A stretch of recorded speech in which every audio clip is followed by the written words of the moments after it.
Well, hello, dear listeners and dear watchers. Welcome to another episode of the Global Advocate Career Podcast.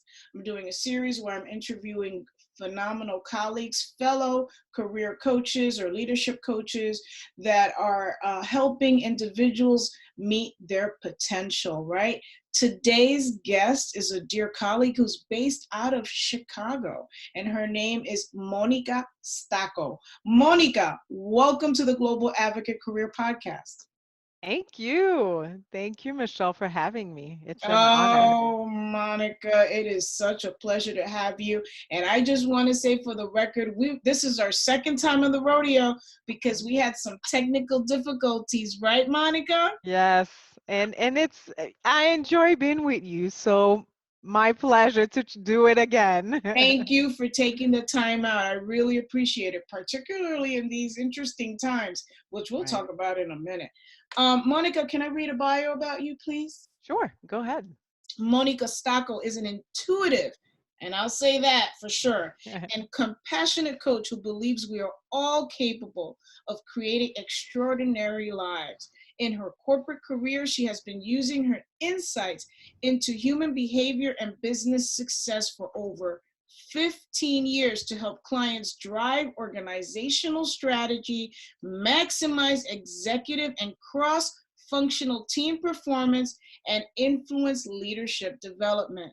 Her hmm professional experience spans a wide range of industries, including financial services, retail, tech, automotive, family offices, and consumer packaged goods.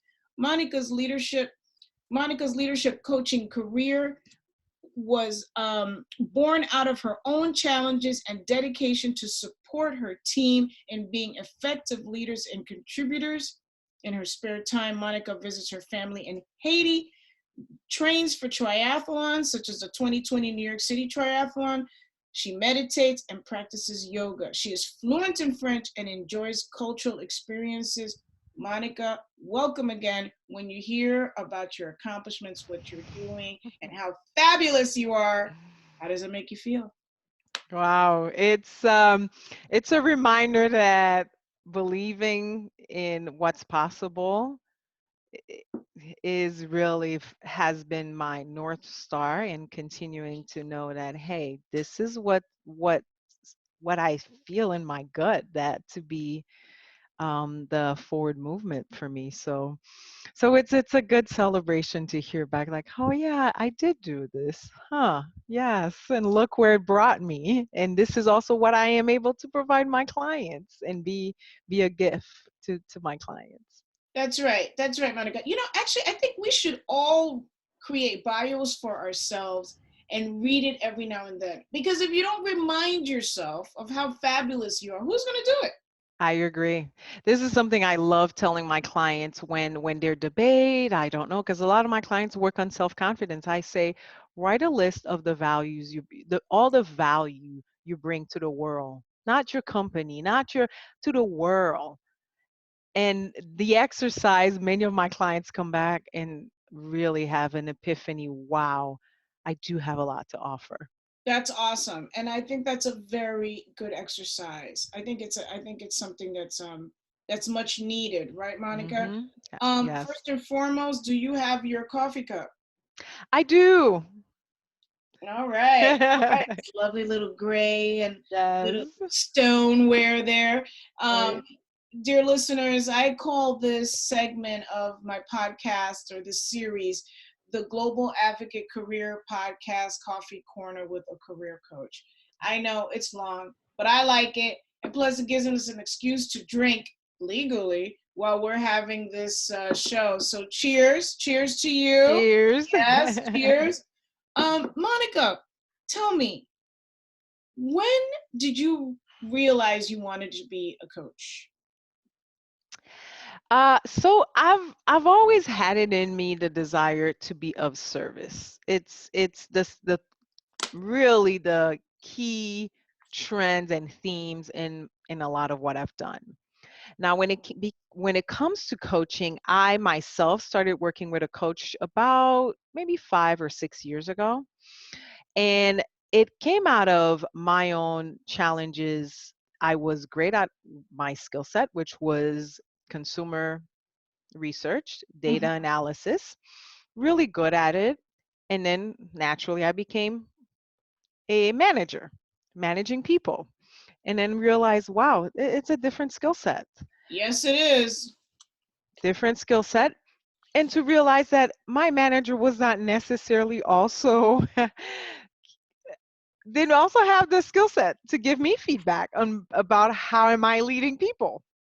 So I went on my own journey and found a coach and an organization that supported me in terms of my own development in leadership and coaching, and my career really skyrocketed from that moment on. I realized there's a lot of aspect of myself, how I presented myself, my being, my interaction with people that I wasn't aware of, and it took someone with the know how to give me this information in a way that I was able to receive it and make the changes I needed to really put forward my potential. So, out of that experience, I decided when I transitioned out of corporate America in 2018, I Mhm. decided, what else? What do I want to do? Right. And it was loud and clear, serve people. How to do that? Well, I had already started coaching client on a part-time basis while I still had my full-time job. So I was already doing it. So then I said, why not doing it at a bigger level, larger scale, and putting myself out there as a coach? And that's when I transitioned, which was officially 2019, transitioned to be a full-time coach. Yeah, you and I actually had the opportunity of speaking to um, dynamic group of beautiful women at Cornell Yes. University. That's how you and I met. And we shared some similar experiences, right? I remember chatting Hmm. with you and getting to know you. And one of the things that you said, which was so true, that when you start managing people, you see sort of at another level what is needed, Hmm. right? You see what's Right. needed, and I think that your decision to get a coach at that time, right, is when Yes. you realize your purpose. And I think that's great. I think that's great. Did you ever think that you'd come out on the other end wanting to serve people? Like, did you ever think that that's what your end game was going to be? So I knew that I wanted to serve. In what capacity, I wasn't clear. Mm, So that's where I said to myself, well, as a leader, I can serve. And how do I want to serve? Who do I want to serve? And as I continued my career in terms of building teams, even building a research department, it was clear I was serving.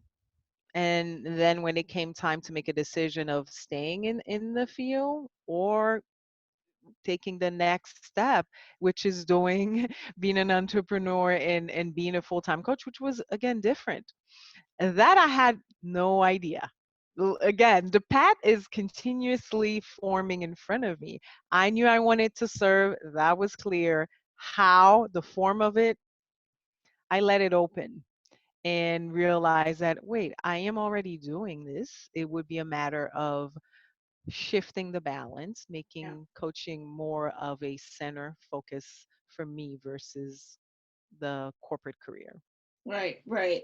So, was there any aspect of your upbringing or where you were raised that sort of helped you in this direction? Like, is there anything that stands out that you said, okay, well, that influenced me?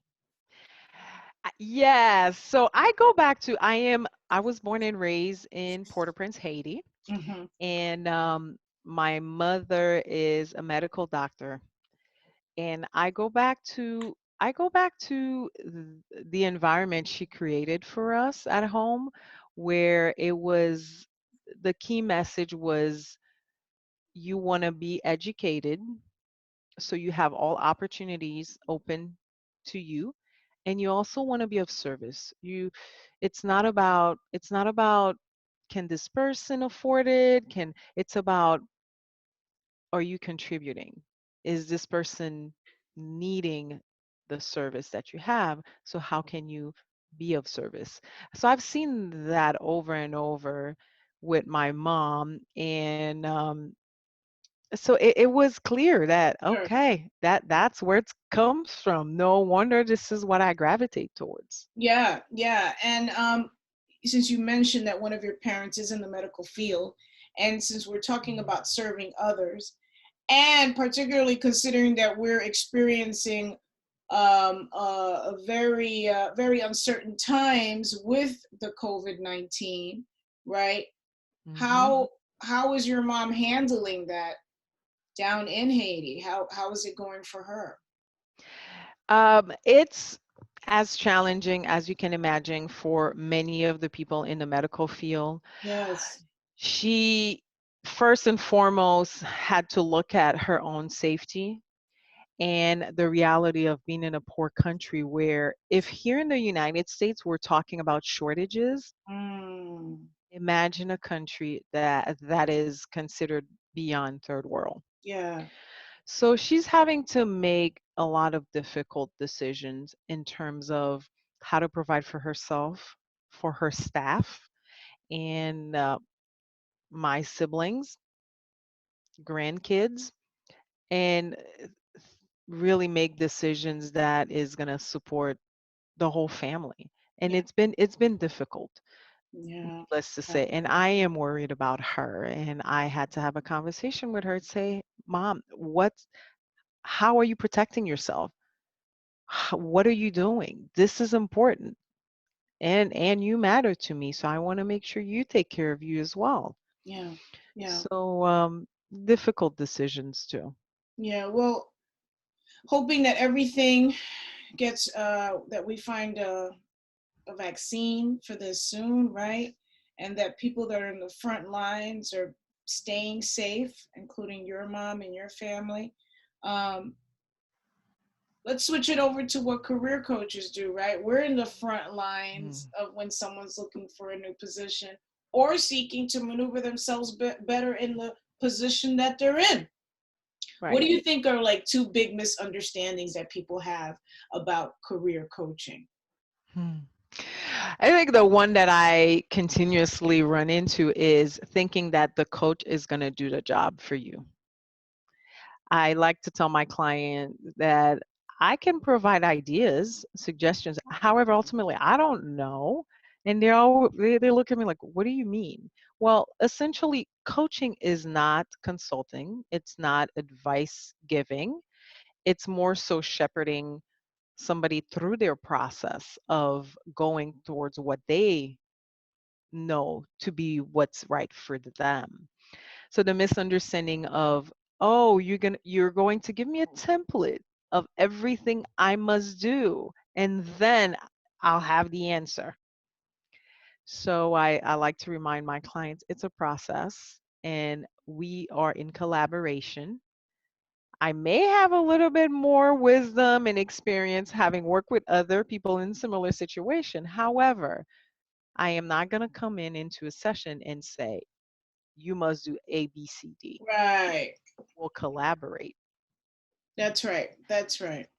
Yeah. So that's I have to say that's one misunderstanding.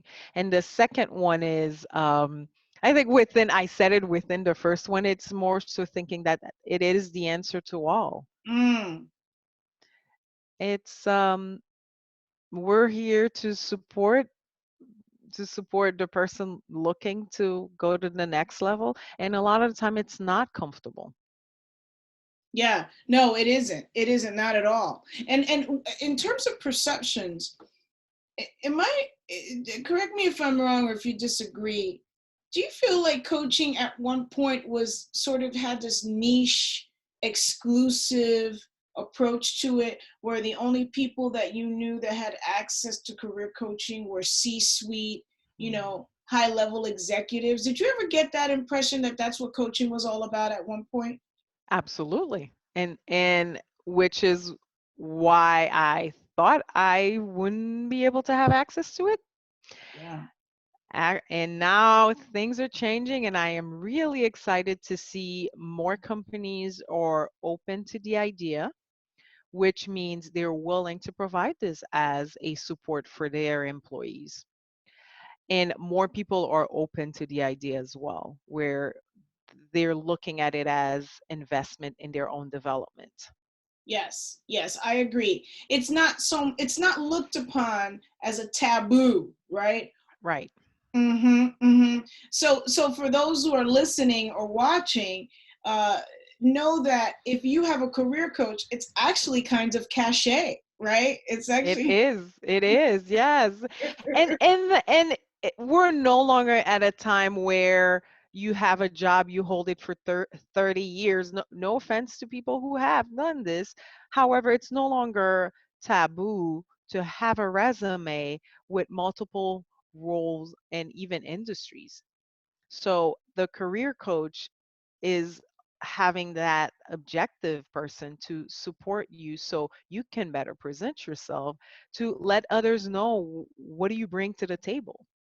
That's right. That's right, Monica. I think you touched on a very important point about how the landscape of the workplace has changed, both physically and in terms of structure.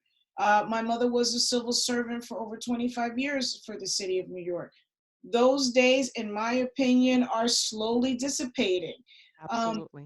so the concept of saying, once I get out of school or once I get this job, I'm straight, actually, no, that's not the case. What are other indicators, Monica, that someone should consider a career coach? Like, dude, maybe you want to consider getting a career coach. hmm Besides the obvious, meaning, okay, I want to be promoted, I want to be better in my role, or I am interested in a different industry, or I don't like what I do. Besides the obvious, the less so obvious, or the sense of stagnation, Hmm. the sense of regardless what I do, I'm not satisfied. And I don't know what's missing, where to go. Um, the usual doesn't fit for me anymore.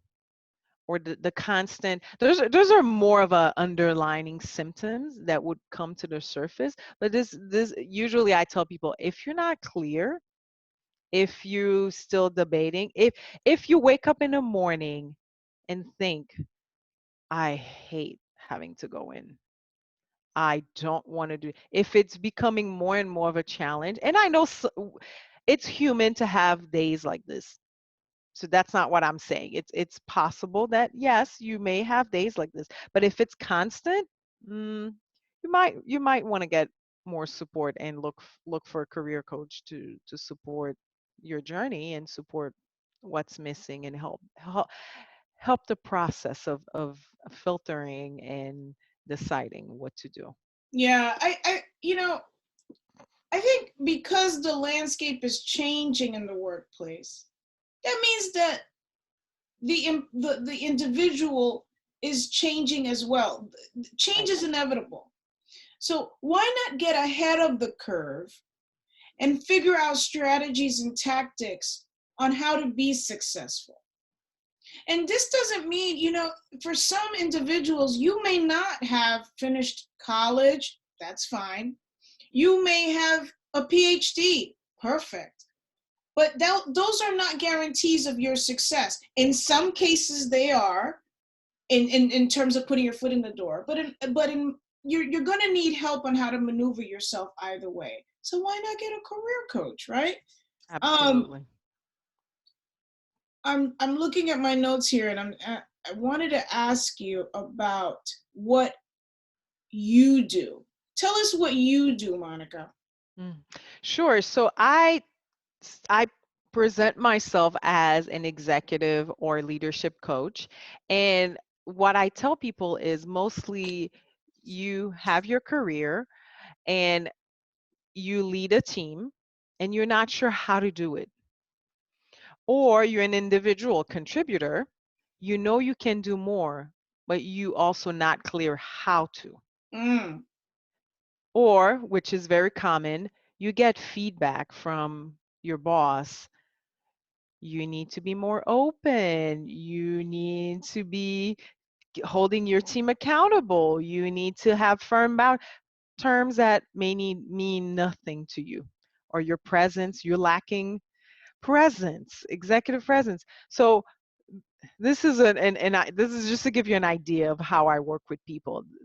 These are a lot of the challenges I hear, people coming to me. So at any level of the organization, individual Yes. contributor or senior executive, any level, I support them in continuing their journey, their professional journey, in a way that works for them, and support them in being more of themselves and bringing more of their talent to the table. Yeah, I think that, I mean, we could talk about this for hours, right? I think what it boils down to, if you educate yourself and if you seek out ways to improve yourself as a leader, that helps you in your job immediately, but it also helps others that are looking to you for leadership, right? Absolutely. And many times I've seen where people get to a certain level and then they're like, you know what? Forget the person behind me. That is so I think that's self-sabotaging, actually. Tell me what your thoughts are on that, because I know you see it a lot in the Hmm. workplace. Right. So my belief is we lead all the time, and it's a matter of deciding what are we leading towards. Mm. So when I work with my client, and even for myself, when I put that hat on, thinking, what am I leading towards, and what's the impact I want to have? Now I start paying more attention to how do I want things to be done. So in the scenario you shared, when I work with my leaders and say, yes, you focus on you, on getting things done, absolutely. However, once you become a people leader, the the me myself doesn't exist anymore. Yes, you take care of you and do what you need to do. And the second level of responsibility is, how are you leading so others can also be able to follow you? That's also your responsibility. Where are you taking them? And the other piece is also the leading upward. How are you partnering with your managers so you contribute to the organization? Monica, let's talk real, okay? Let's Hmm. talk facts. Yes. You know, a lot of I'll speak from personal experience. I've seen where people don't feel like they need to be impactful in a positive way because when they were seeking guidance, they didn't get it. Let's talk about why it's important for you to change that tape and say and do the right thing. Why? It's fine that you're saying they should, but why should they? The way I look at it, it's part of leadership development. If it's not at the current organization, I believe we all have the ability to lead. If it doesn't happen, and for example, some of the leaders I work with would say, I don't plan on being here. Okay, Mm, you're here, right now. If it doesn't work for you, this is your opportunity to learn. This is the real world exercise playground to practice how can you influence others. that's right. That's So exactly. you practice it in the moment before you get the big job you dreaming about. Because guess what? Once you get that big job, it's not about getting it. You have to be able to keep the job You and have to give it. perform. So in the moment, all the opportunities that present itself, the difficult manager, the employee that's not really following your guidance, all of this are opportunities to learn how to best be with people and influence people. That's right. That's right. And and newsflash, whatever you don't address now, you're eventually going to address it at some point in Absolutely. your career. And ironies of ironies, you actually may get you may have to deal with someone who just deal with it and handle it, right? Because it will come back professionally, I believe. I Absolutely. can attest to that myself, that Me too. we're all here to learn. We're all here to Yes. learn. You mentioned something else that's important, partnering. And this lends to workplace culture. Hmm. Why is it important to partner with your colleagues, even if they're of a different race, a different belief? They may say things that are slightly ignorant. Why is it important to partner, Monica? I I mean, ultimately, there's way more possibilities when there's more than one brain working on a solution, being part of an organization. I mean, obviously, I tell people you're part of an organization. If you want to be on your own, well then, and even if you create your own, you still will need people. You still will need to partner. So I tell people that it's about the outcome. Where do you want to go? And also it's about where do you need to grow personally?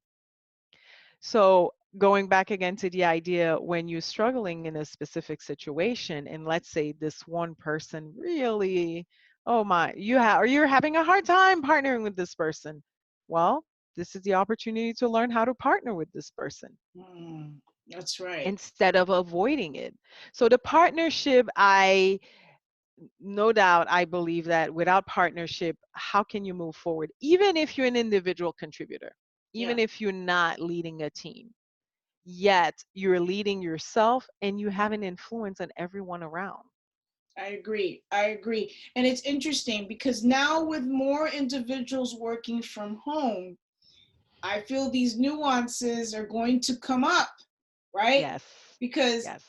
you know, um, working from home, it's a whole different set of fish, right? It's a different kettle of fish. But what suggestions would you have for someone to partner effectively virtually? Hmm. I say it does not change the basic agreement of relationship, and it's only the way of doing it that's changing. So I encourage a lot of my clients to maintain contact. Mhm. If they have a feedback, do not give a feedback over on Slack, email. Yes. No way. I encourage people out there, if you have a feedback for someone on your team, first give the feedback right away. If it's not possible, I have the 3-day rule, at least within 3 days. Mm-hmm. Otherwise, let it go. Holding on to it for 6 more months or a year for their performance review, it is not productive. So in the current environment being remote, you ask, hey, can we have a video call or phone call? There's something I'd like to share with you. So I encourage clients to continue to stay connected, use the technology to continue to learn to partner, because none of that has changed. It's None of it. just that you have to make more effort because you can't stand up, walk down the hall and talk to Susie. You really have to make the time and say, okay, we're having a back and forth. I usually say after 2 back and forth on the written communication, that's my cue to go talk to the person. That's right. That's exactly right. Yeah. Yeah, yeah. And you know what? I recently did a mini workshop on networking tips. Excuse me. And my favorite one is smiling. You know what? There's nothing wrong with smiling. And I think I think that that's going to be really critical when, we're sitting here and you're only seeing me from the waist down up and not waist down. And and start with a smile. Like there's nothing wrong with smiling. Yes, I agree. And remember that we're all human, especially in this current environment. I mean, you and I, we didn't just turned on this recording and said, let's go. We started, hey, how's it going for you? You're a human being. I'm a human being. What's your reality like? So I encourage people to be curious about their team before, even if it's a constructive feedback you want to give your team member, before jumping in, well, you should have done it. How's it going? How are you doing? How are you doing? You know, I spoke to someone the other day. I had to make a call to a company, and it was outsourced overseas, and the person just happened to be in the Philippines. Anyway, before we got down to business, I asked them how they were doing, and they said to me, everybody's concerned about this virus, and but he has to work, and he said that he had no computer at home or Wi-Fi, and so he Mm, has to come to work. And right. I felt for him because some of us are very fortunate to be able to do that. So if anything, asking someone how they're doing, you get to understand for a moment what their experience is. Absolutely. So I think it's a great suggestion. One of the terminologies that we use a lot as coaches is the word stuck. What does the word stuck mean for you, Monica? When I hear the word stuck, a lot of the time, I also ask my client, what's the emotion behind the word stuck? Mm, And as you know, a lot of my training is in emotional intelligence. yes, So what I learn is behind stuck often is fear, fear and not sure of what's going to happen, not sure how to look at a situation, or not wanting to face the fear of possibilities. It may not be pretty. Or also not knowing, do I am I capable of facing it? yes, So when I hear this term, and even myself personally in my own life, this is usually when, to me, it's a sign that the client is telling me, hey, something else is going on with me. yeah, I'm using stuck because it's the best word I know. However, to me, I take it as a sign like, okay, let me put aside tactic strategy and be with the person to listen to really what's going on. that's right. That's exactly right. Um, Words have meaning, so it takes a moment to sort of deconstruct that, right? Mm-hmm. So where do you see coaching going in the next year? I'm not even going to go 5 years. I'm just going to say, where do you see coaching going? You know, if you had asked me this before all this current situation, I would have said what's exciting to see is more organizations are open to coaching. More people are realizing that it is not taboo. It is truly a support mechanism to be better, and I like to say to be better humans. Now, in the next year, I'm hoping, so my hope is, and what I see happening is that more aspects of organization realize that we are partners to Yes. support them in succeeding in their mission. And we partner to it's like having health insurance now that most organization offers. So I do see coaching as a benefit that organization will start spending on to keep the people they want to keep. And Yes. yeah. Yeah, I agree. I agree. Okay, so let's talk to, excuse me, let's talk to our future selves 5 years in the future, right? Right? What would you say to yourself, to the Monica of 5 years from now, considering what we're going through now? So essentially we're 5 years later and I'm talking to my current self. Yes. Oh, I love this is such a coach question. Yeah, so I would tell myself, go, keep going and let your voice be heard, put your ideas out. and continue to work on what's difficult for you the same way you tell your clients. And really, do not hesitate.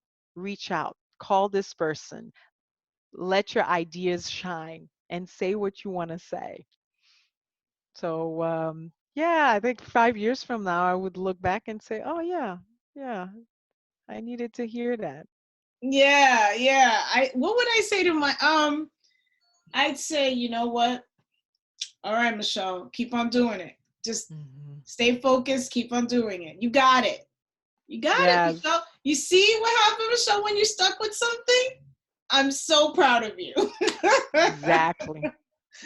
I love it. I know. So, Monica, how can people get in contact with you? So most of my stuff are on LinkedIn. I have snippets of articles that I write, and this is also how they can get in touch with me. Or if there's a way where you can post my phone number, email address, love to have them reach out to me directly. And I truly believe in the and it's this is changing. This is me still evolving. I do believe in a personal contact. So I tell people, before you hire me, let's have a conversation. Oh, Let's have a yes. conversation. Um, and pretty soon I'll probably work more on social media because that's where the world is going. So I will catch on soon. Yes, it is an inevitable part of our lives, professionally and personally. So you're Absolutely. you're on it. You're right on it. So, excuse me, Monica, thank you so much for taking the time out. Thank you for sticking with me with my technical difficulties, and rescheduling and working with and letting me work with your calendar. I really appreciate it. I know we're going to stay in touch. Um, Absolutely. Wishing you and your family the very best in this time, in these challenging times, but not impossible ones. No. I feel like, we're going to get through this. Things, we have to change our MO, but stay always hopeful and positive. And so thank you, Monica. Thank Thank you. Will you. you come back to the Global Advocate Career Podcast and let us know how you're doing and how your business is Absolutely. thriving? Yes, I'd love to. Thank you so much for having me and for putting your gift out and letting the word be out about who we are, what we do, because I think that's also important for people to know what's available and what's That's possible. right. That's right, Monica. People have to know what we do and how much of Hmm. an asset we are, right? Yes. And so, yes. Well, thank you for recognizing that, and thank you for being you, and thank you, dear listeners, for tuning in and watchers. Until next time, thank you.